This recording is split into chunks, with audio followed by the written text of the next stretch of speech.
पंडाल सोहावन हो। काहे कहतारू हमके घुमाई जीजाजी। यादव जी के गाना लगाई पंडाल में बजाई जीजाजी कि सबके नचाई जीजाजी। बुझनी म्यूजिक बाय राज।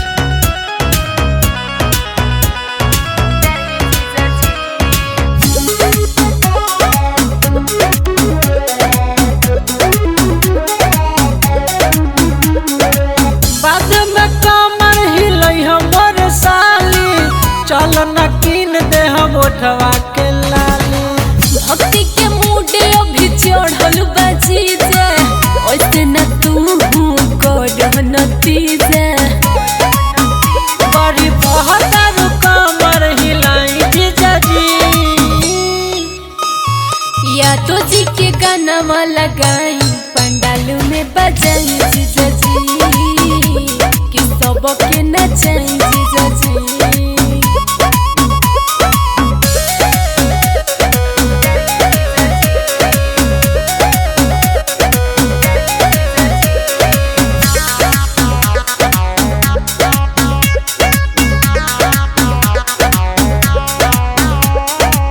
गाना बजा दी है रजनीश के साली, भोला उजाला जीजा अइले दुआरी।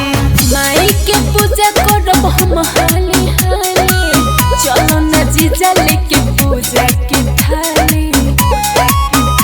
उहाँ भीड़ होला सुन साली भारी।